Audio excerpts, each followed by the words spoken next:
আজকে এখানে বসেছি, আগামীকালও যে এখানে বসবো সেটা তোমারে কে বললো?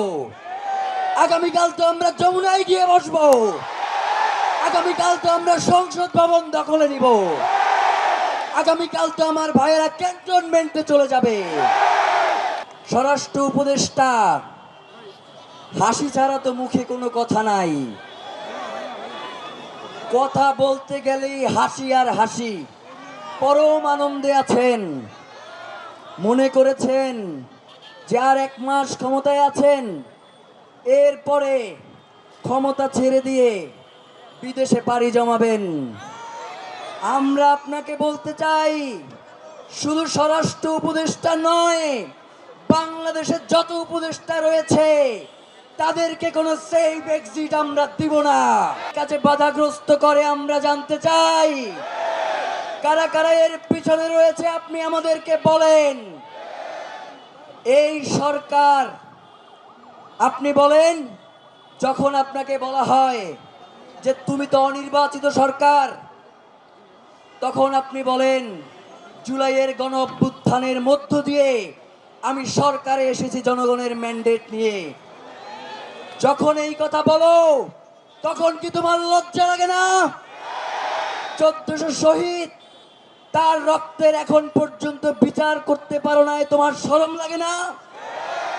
প্রিয় ভাইয়েরা, আমরা অত্যন্ত বিনয়ের সাথে বলতে চাই, আপনি নোবেল পেয়েছেন, আপনি গ্রামীণ ব্যাংক প্রতিষ্ঠা করেছেন, আপনি আরো অনেক গুরুত্বপূর্ণ কাজ করেছেন।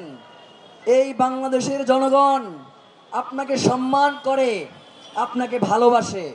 আপনি আমাদের কাছে বলেন এই খুনের পিছনে কারা রয়েছে, আমরা আপনাকে পাহারা দেব। স্বরাষ্ট্র উপদেষ্টা, হাসি ছাড়া তো মুখে কোনো কথা নাই। কথা বলতে গেলেই হাসি আর হাসি। পরম আনন্দে আছেন, মনে করেছেন যে আর 1 মাস ক্ষমতায় আছেন, এরপরে ক্ষমতা ছেড়ে দিয়ে বিদেশে পাড়ি জমাবেন।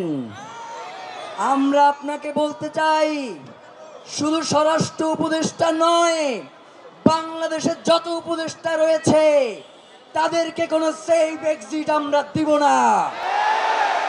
কোনোভাবেই আপনারা বিদেশে পালাতে পারবেন না।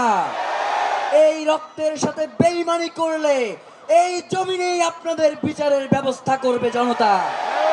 প্রিয় ভাইয়েরা, স্বরাষ্ট্র উপদেষ্টা, আইন উপদেষ্টা সহ যারা আছেন, যখন বলি এই কাজের কতদূর অগ্রদূত হয়েছে, আপনারা কতটা অগ্রগামী হয়েছেন আমাদেরকে বলেন।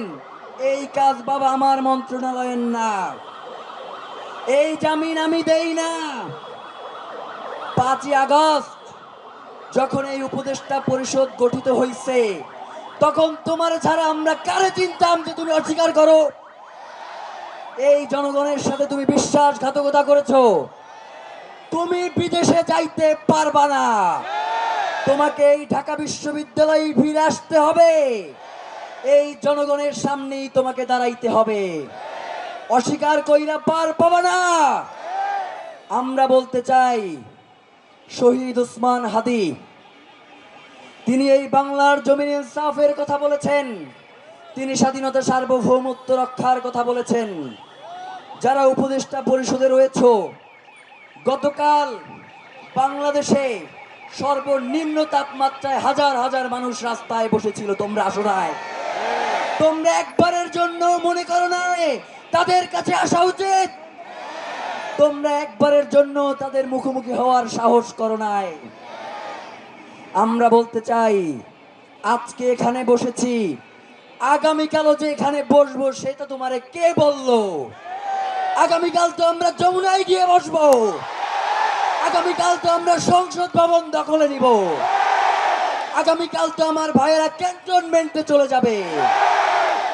5ই আগস্ট তোমাদের শিক্ষা হয় নাই, 1400 শহীদ তোমাদেরকে সেই শিক্ষা দিতে পারে নাই। এখন তোমাদের শিক্ষা নেওয়ার পালা, বাংলার জনগণ তোমাদেরকে শিক্ষিত করে ছাড়বে।